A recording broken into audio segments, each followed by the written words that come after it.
साथियों, सबसे पहले तो मैं आप सबका एआईसीसी की तरफ से, भारतीय राष्ट्रीय कांग्रेस की तरफ से हार्दिक स्वागत करता हूं और आपको धन्यवाद करता हूं कि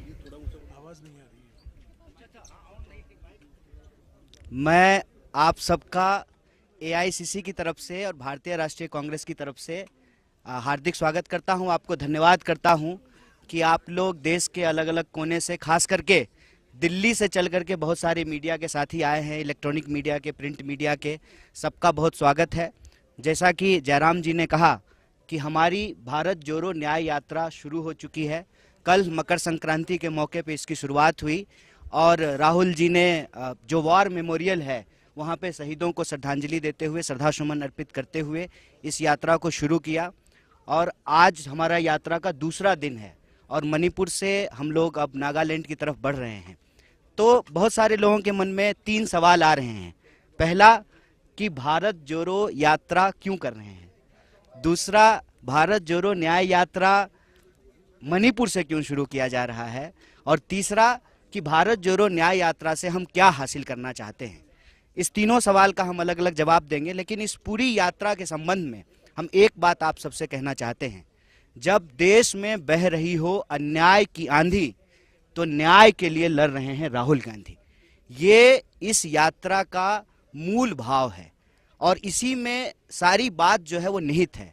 जैसा कि आप सब जानते हैं कि ये यात्रा मणिपुर से इसलिए शुरू की गई है, 8 महीने हो गए हैं और मणिपुर में आप सबको ये अनुभव हुआ होगा, ये कांग्रेस पार्टी का दुष्प्रचार नहीं है, हकीकत है कि इम्फाल के ड्राइवर जो हैं वो आपको कानकोपी नहीं आ रहे हैं, कानकोपी के ड्राइवर जो हैं वो इम्फाल नहीं जा रहे हैं। ये कांग्रेस पार्टी नहीं बोल रही है। कांग्रेस पार्टी जब पार्लियामेंट में इस सवाल को उठा रही थी कि प्रधानमंत्री जी को मणिपुर पे जवाब देना चाहिए, देश के गृह मंत्री को इस मणिपुर के हालात पे जवाब देना चाहिए, तो आप देखिए कि किस तरीके से विपक्ष को बदनाम किया गया। तो राहुल जी उस वक्त आए और राहुल जी देश के प्रधानमंत्री नहीं थे, राहुल जी देश के प्रधानमंत्री भी वो उस हालत में सुरक्षा का तमाम हवाला देते हुए उनको रोकने का प्रयास किया गया। उन्होंने कहा कि जब देश के लोग मर रहे हैं, जब मणिपुर के लोग मर रहे हैं, तो हम उनके बीच में जाएंगे। इसीलिए कल भी उन्होंने कहा कि हम मणिपुर इसलिए आए हैं कि हम मणिपुर के अपने भाई और बहनों का आंसू पोंछना चाहते हैं। हम यहाँ पर जो हिंसा की स्थिति है, जो बंटवारा है, उसको समाप्त करके शांति स्थापित करना चाहते हैं। इसलिए भारत जोड़ो न्याय यात्रा की शुरुआत मणिपुर से की गई है। दूसरी बात कि बहुत सारे लोग कह रहे हैं कि न्याय की जरूरत आज पड़ी है। नहीं, न्याय की जरूरत हमेशा से है, इसीलिए न्याय की बात हमारे संविधान की प्रस्तावना में कही गई है। लेकिन जैसा हमने आपको कहा कि अन्याय की आंधी बह रही है, इसलिए अन्याय की आंधी बह रही है कि संस्थानों को कब्जा कर लिया गया है। अगर मीडिया में सवाल नहीं उठाए जाएंगे लोगों के ऊपर होने वाले अन्याय पर, अत्याचार पर, आप सोचिए मणिपुर में अत्याचार हो रहा है, अन्याय हो रहा है, और प्रधानमंत्री जी एक बार मणिपुर का नाम लिए हैं, मणिपुर के मुख्यमंत्री को बर्थडे भी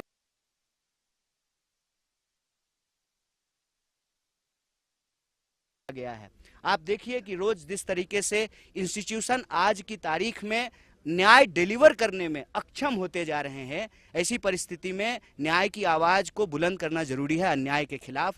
और खास करके इस देश के भीतर जो आम आवाम है, विद्यार्थी हैं, नौजवान हैं, किसान हैं, महिलाएं हैं, मजदूर हैं, गरीब लोग हैं, जो भी साधारण व्यक्ति इस समाज में, देश में रहने वाले हैं, उनके साथ किसी भी प्रकार का जो अन्याय होता है, चाहे वो सामाजिक हो, आर्थिक हो, राजनीतिक हो, उस अन्याय के खिलाफ न्याय के लिए जो है राहुल जी संघर्ष कर रहे हैं। और यही हम आप सबके माध्यम से देश के नौजवानों से अपील करना चाहते हैं कि आप आत्महत्या मत कीजिए।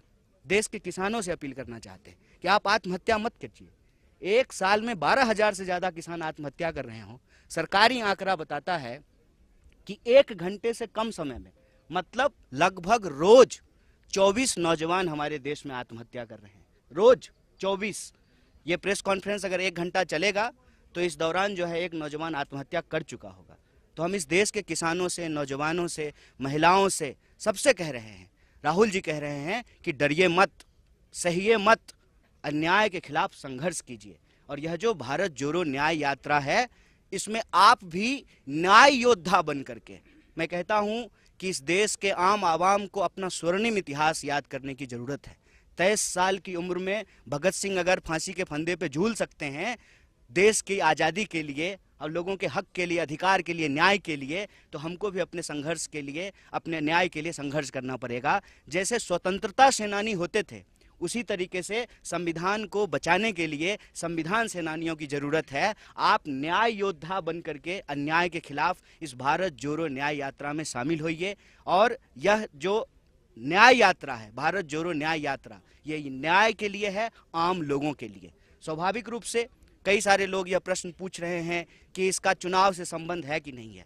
भारतीय राष्ट्रीय कांग्रेस इस देश की सबसे पुरानी पार्टी है, एक राजनीतिक पार्टी है। तो स्वाभाविक रूप से जब राजनीतिक पार्टी कोई कार्यक्रम करती है उसमें राजनीति होता है, लेकिन राजनीति का मतलब सिर्फ चुनाव नहीं होता है। 1947 से पहले भी इस देश में राजनीति हो रहा था, लेकिन चुनाव नहीं हो रहे थे। चुनाव अगर होते थे तो राजे राजवारों के चुनाव होते थे और उन्हीं को वोट देने का अधिकार होता था।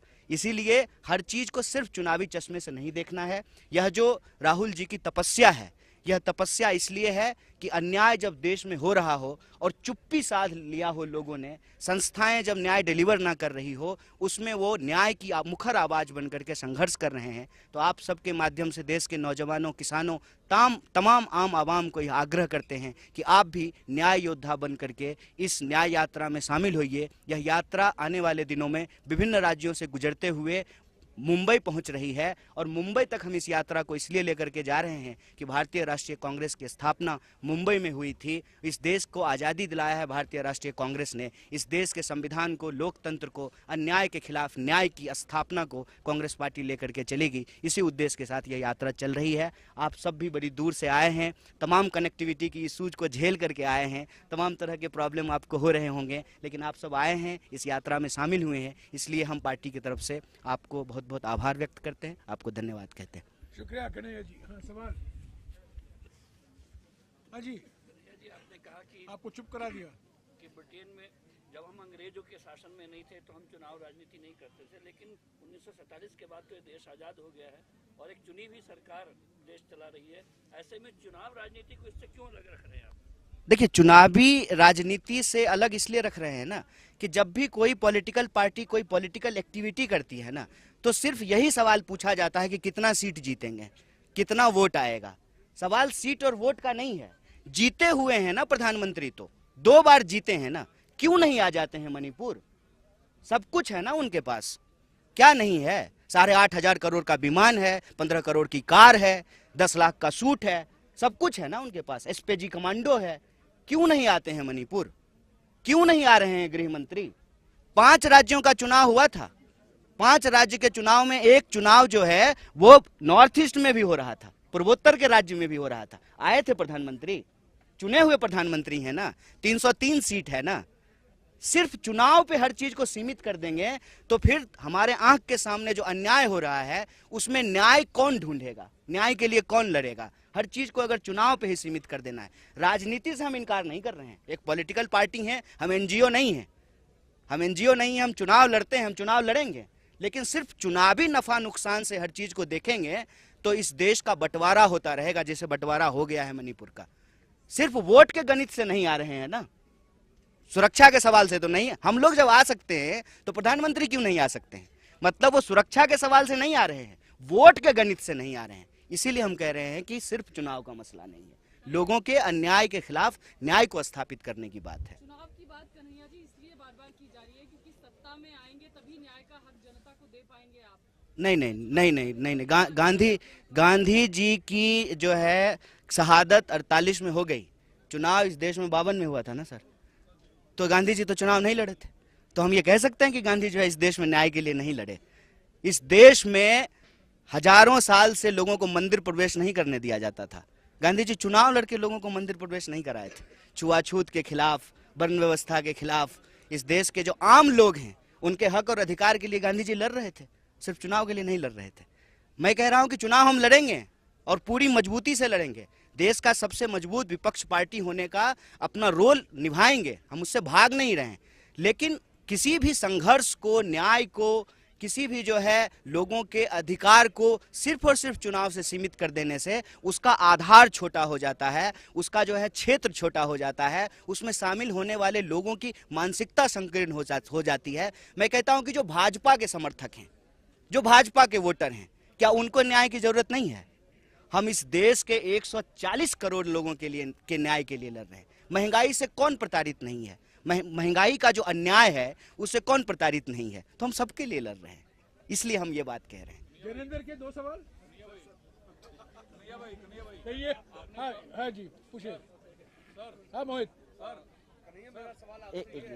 मोहित। राहुल गांधी ने मणिपुर संवेदनशील इलाका यहाँ पे हिंसा हुई है, पहले कुकी समुदाय से भी राहुल गांधी की मुलाकात हुई, मैतई के लोगों से भी मुलाकात हुई। दोनों समुदायों से क्या बातचीत उनकी हुई है, क्या आश्वासन उनको उन्होंने दिया है और उन्होंने क्या अपने मेमोरेंडम उनको सौंपे? देखिए, राहुल जी ने पिछली बार जो यात्रा की थी तो उसका उद्देश्य यही था कि हम आम लोगों के बीच जाएंगे ताकि आम लोग हमसे बहुत आसानी से मिल सके।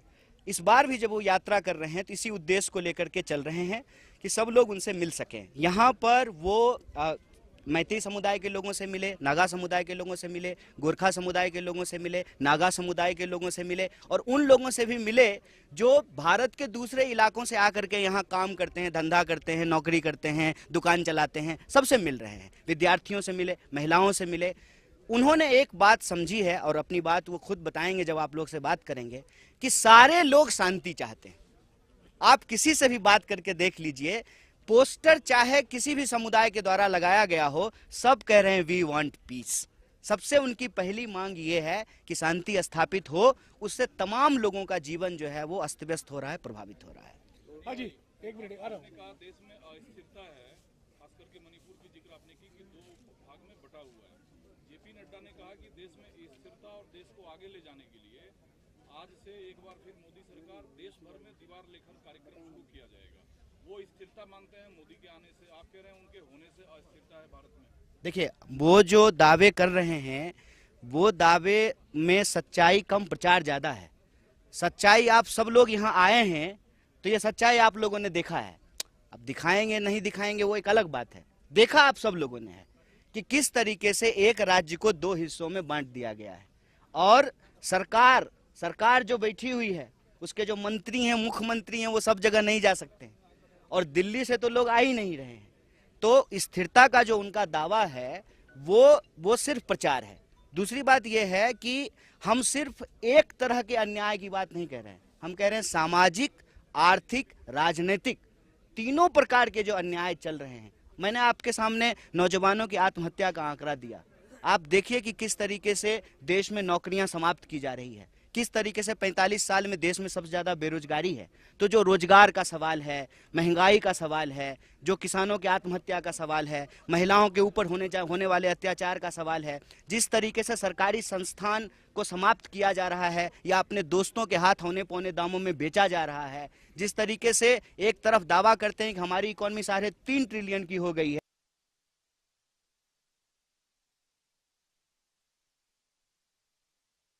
है, इसका जो बेकारी है, उसका जो अत्याचार है, उसका जो अन्याय है, उस अन्याय के खिलाफ हम न्याय की स्थापना चाहते हैं। हाँ जी एक मिनट। मेरा सवाल सर आपसे नहीं, कन्हैया से अलग से मैनेज करो। कन्हैया से।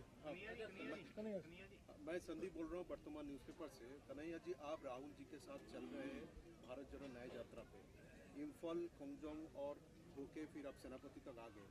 तो राहुल जी जो लोगों से मिले हैं तो बस में चलते हुए आप लोगों के साथ उसका अनुभव कुछ शेयर किया कि उन्होंने कैसे न्याय का शांति का न्याय दिलवाएंगे। देखिए, ये जो यात्रा चल रही है भारत जोड़ो न्याय यात्रा, यह जो पिछली भारत जोड़ो यात्रा है उसके ही भाव और विचार को आगे लेकर के चल रही है। उस वक्त उन्होंने एक बात कही थी कि हम नफरत के बाजार में मोहब्बत की दुकान खोलना चाहते हैं। तो वो जो बस है, वो बस जो ज्योग्राफिकल कंस्ट्रेन है, जो लंबाई है और आने वाले दिनों में जो राजनीतिक गतिविधि देश में रहने वाली है, तमाम चीज़ों को ध्यान में रख करके पार्टी ने तय किया कि हम हाइब्रिड यात्रा करेंगे।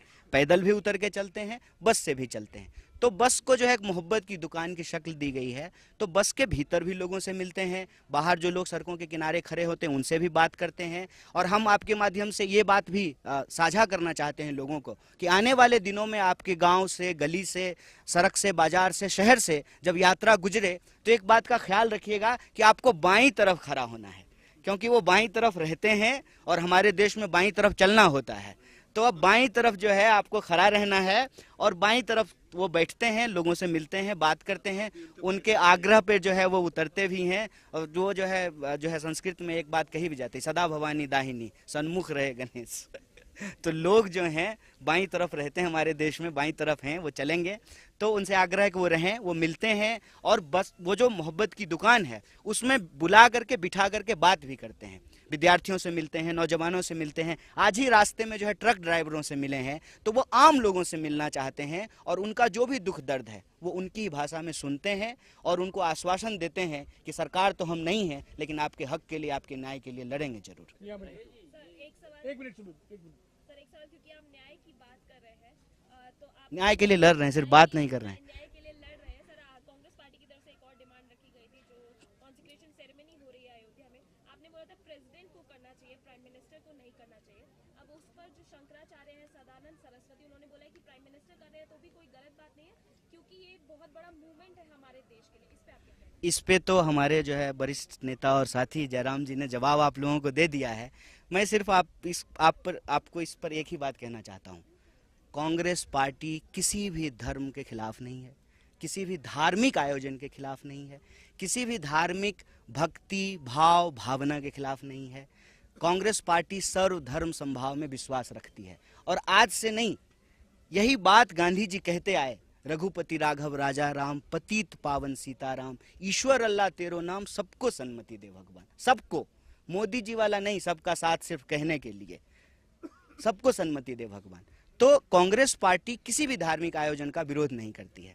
जहां तक निमंत्रण की बात है, भाई हम लोग तो गाना सुनते थे ना, चलो बुलावा आया है, माता ने बुलाया है।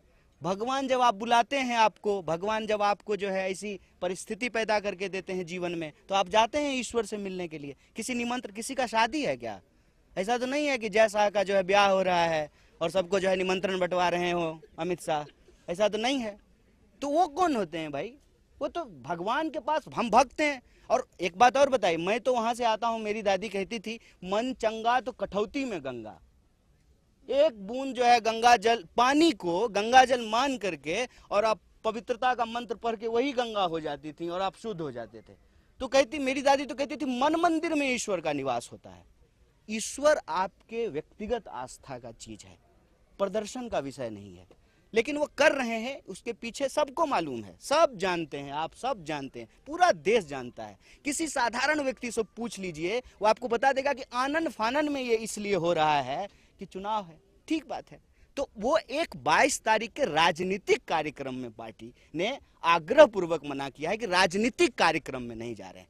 मंदिर जाएंगे, क्यों नहीं जाएंगे, जा रहे हैं। इस यात्रा के दौरान ही आप देखिएगा कि हम हजारों सैकड़ों मंदिरों में जाएंगे, गुरुद्वारों में जाएंगे, मस्जिदों में जाएंगे, चर्चों में जाएंगे, क्यों नहीं जाएंगे। कांग्रेस पार्टी जो है कोई एथीस्ट पार्टी नहीं है कि जो है मंदिर का विरोध करेगी या किसी भी धार्मिक अनुष्ठान का विरोध करेगी। कांग्रेस पार्टी जो है सब धर्म की पार्टी है और सब धर्म के नेता थे।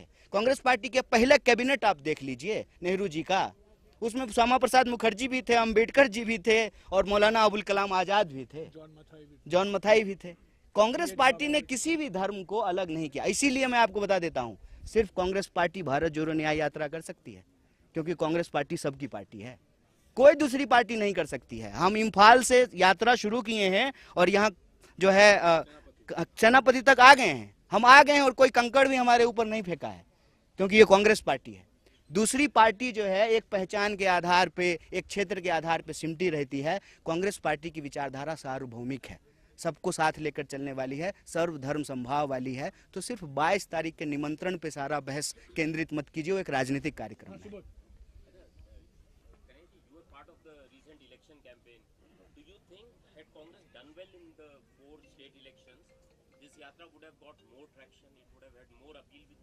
That I already answered कि both of the yatra, whether it is Bharat Jodo Yatra or the Bharat Jodo Nyay Yatra, its purpose just not electoral. There is a like demands of the people, there is a pain of people, there is problem amongst the people. We want to resolve those things, and we have clear cut understanding about yatra. Yes, doing by the political party, but not just for the electoral gain and or the electoral impact. और sir आप लोग आप जयराम जी या राहुल गांधी बार बार भारत जोड़ो की बात कर रहे हैं, भारत में न्याय दिलाने की बात कर रहे हैं, लेकिन उसी बीच में बार बार मोहन भागवत के बयान आते हैं। आज उनका ताज़ा बयान आया है कि जो अयोध्या में ढाया गया वो गुलामी का प्रतीक ढाया गया। अच्छा, तो ऐसे आप लोग भारत जोड़ो या मोहन भागवत जी को बोलने का है, मतलब बोल पा रहे हैं आजकल? बयान। अच्छा, एक बात जान लीजिए, मोहन भागवत जी पहले मोदी जी के सामने एक इलेक्ट्रिक पोल का उद्घाटन करके पहले दिखा दें, फिर समझेंगे हम। जिस आदमी का मतलब अपनी पार्टी में जो लोग संघर्ष कर रहे हो, एक कह रहे हैं बिजली का खंभा का उद्घाटन करके हमको दिखा दें मोहन भागवत। अब बुजुर्ग आदमी हैं, आरएसएस के जो है तथाकथित प्रमुख हैं, सब कुछ अब मोदी जी के हाथ में है। हो सकता है मोदी जी आजकल कहे होंगे कि यही बोलिए, तो बेचारे बोल रहे हैं, उनसे हमको बड़ी सिंपैथी है। क्यों उनके बारे में बात कर रहे हैं हम लोग? और कुछ सवाल? और कोई सवाल? हाँ, नहीं, मेरा सवाल अलग है, बाहर ले। और कोई सवाल? अच्छा, मैं कल और आज बस में राहुल जी विभिन्न नागरिक संस्थाओं से मिले। अलग अलग समुदाय की संस्थाएं हैं, ये मणिपुर की हकीकत है। एक ज़माना हुआ करता था जब हम मणिपुर आते थे तो हम मणिपुरी संस्थाओं से मिलते थे। आजकल हमें अलग अलग समुदाय के संस्थाओं से मिलना पड़ रहा है।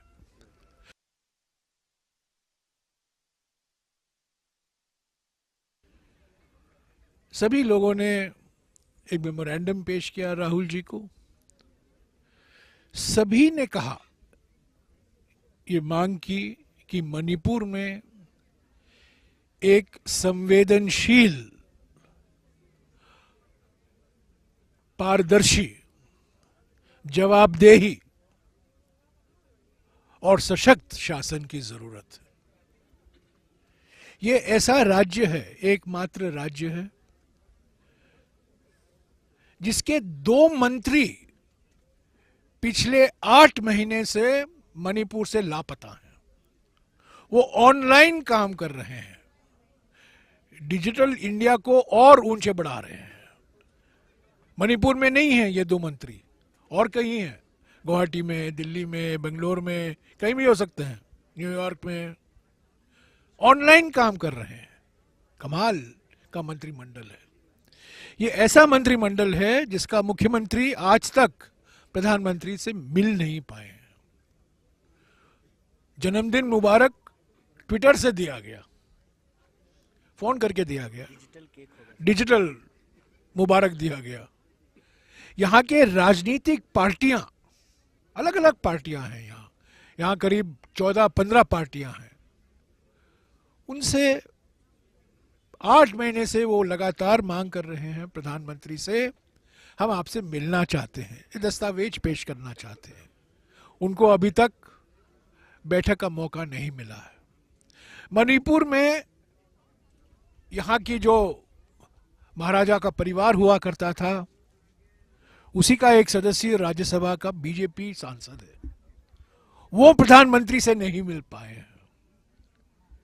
मंत्रिमंडल, केंद्रीय मंत्रिमंडल में एक मिनिस्टर ऑफ स्टेट हैं विदेश मंत्रालय के, अच्छे आदमी हैं, वो यहाँ के सांसद हैं, लोकसभा सांसद, वो मिले नहीं हैं प्रधानमंत्री से। कोई ऑल पार्टी मीटिंग नहीं बुलाई है प्रधानमंत्री ने। और आप सब लोग जानते हैं, कांग्रेस पार्टी ने अविश्वास प्रस्ताव लाया लोकसभा में अगस्त के महीने में। एकमात्र उद्देश्य था उस अविश्वास प्रस्ताव का, और वो एकमात्र उद्देश्य ये था कि प्रधानमंत्री अपनी चुप्पी तोड़े मणिपुर पर। हम ये मानकर चल रहे थे कि अविश्वास प्रस्ताव के समय जब वो जवाब देंगे, हम जानते थे हम हारेंगे, हमारे पास बहुमत तो है नहीं, पर ये एकमात्र हमारे पास एक विचार था कि यही हमारे पास एक हथियार बाकी है, संवैधानिक हथियार बाकी है, लोकतांत्रिक हथियार बाकी है कि हम अविश्वास प्रस्ताव लाएंगे। प्रधानमंत्री ने 123 मिनट का भाषण दिया, उसमें 3.5 मिनट उन्होंने मणिपुर का जिक्र किया, और वो भी ऐसे कोई बड़ी बात नहीं कही। तो सभी लोगों ने, सभी संस्थाओं ने राहुल जी से यही मांग की कि ये शासन में संवेदनशीलता आनी चाहिए, प्रधानमंत्री को मणिपुर आना चाहिए, और सभी ने मांग की कि बजट सत्र में कांग्रेस पार्टी और राहुल जी ये मांग करें कि प्रधानमंत्री चुनाव के पहले मणिपुर आए। आप लोग सब जानते हैं कि प्रधानमंत्री को मिजोरम में चुनाव प्रचार के लिए जाना था, प्रोग्राम बन चुका था। 3 अक्टूबर को, मुझे अगर मेरी याददाश्त सही है तो 3 अक्टूबर को वो जाने वाले थे, और मैं भी उस दिन ऐज़ॉल में था। हम तैयारी कर रहे थे प्रधानमंत्री के चुनावी प्रचारी भाषण के लिए, पर प्रधानमंत्री नहीं आए। तो मैंने पूछा किसी से, कोई बीजेपी के कार्यकर्ता से मैंने पूछा, क्यों नहीं आए आपके प्रधानमंत्री? उन्होंने मुझे कहा क्योंकि अगर वो मिजोरम आते तो सवाल उठता वो मणिपुर क्यों नहीं गए। तो आखिरी वक्त में उनका चुनावी प्रचार मिजोरम में कैंसिल किया गया। तो यही सब मुद्दे उठाए गए। कुछ आज छात्र भी मिले राहुल जी से, जिनका स्कूल और कॉलेज एजुकेशन में रुकावट आ गई है। जैसा कि कन्हैया कुमार जी ने कहा, एक ट्रक ड्राइवर मथुरा का भी मिला राहुल जी से, ऐसे ही मुलाकात हुई। एक और व्यक्ति बिहार में, एक दुकानदार है, वो भी आए बस के अंदर, फोटो खींचा उन्होंने राहुल जी के साथ। पर जो नागरिक संस्थाएं मिली हैं आज मणिपुर में, कल शाम को और आज सुबह, और अभी भी मिलने वाले हैं दोपहर को, सभी की मांग एक ही है, संवेदनशीलता होनी चाहिए, सशक्त मजबूत सरकार होनी चाहिए। जो रिलीफ कैंप के लोग भी आकर मिले थे राहुल जी से, उन्होंने भी कहा कि जो राहत हमें मिलना चाहिए वो अभी तक हमें उपलब्ध नहीं हो पाया है। वादे बहुत किए गए हैं पर वो पूरा नहीं हो पाया है। और सभी ने कहा कि राहुल जी को कि आप एक बार पहले भी आ चुके हैं, अभी भी आए हैं, आपका स्वागत है। हम पहचानते हैं कि आप हमारी दर्द और पीड़ा को महसूस करते हैं, क्योंकि बार बार राहुल जी ने जो कहा है और मैंने भी दोहराया है और कन्हैया जी ने भी कहा है, मणिपुर की पीड़ा, मणिपुर की संकट देश की पीड़ा और देश की संकट है। ये सिर्फ मणिपुर तक सीमित मसला नहीं है। ये बंटवारे की राजनीति जो की गई है, ध्रुवीकरण की राजनीति जो की गई है, समाज को बांटने की राजनीति जो विश्वास रखती है आरएसएस और बीजेपी, उसी का नतीजा हम देख रहे हैं।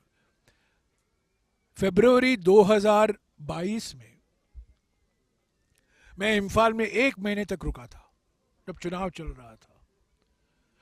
भारतीय जनता पार्टी को 2/3 बहुमत मिली, 2/3 अभूतपूर्व जनादेश मिला उनको। और देखिए 1 साल के अंदर वो जनादेश क्या हुआ। 3 मई से आप देख रहे हैं मणिपुर में जो सामाजिक सद्भावना दिखाई दे रहा था वो बिगड़ गई है। लाखों लोग, परिवार विस्थापित हो चुके हैं। 300 से भी ऊपर लोग मारे गए हैं। तो इस वातावरण में भारत जोड़ो न्याय यात्रा का आना, सभी समुदाय के लोगों ने इसका स्वागत किया है कल और आज सुबह। और राहुल जी ने एक ही बात कही। राहुल जी यात्रा के समय बोलते कम और सुनते ज्यादा। ये उनकी विशेषता है। उन्होंने ज़्यादा कुछ कहा नहीं, वो सुने और उन्होंने कहा कि जो मांगे रखी गई हैं उनके सामने, ज़रूर उस पर कांग्रेस पार्टी विचार करेगी। अगर हम सत्ता में हैं या सत्ता में नहीं है, एक पॉलिटिकल पार्टी होने के नाते हमारा कर्तव्य बनता है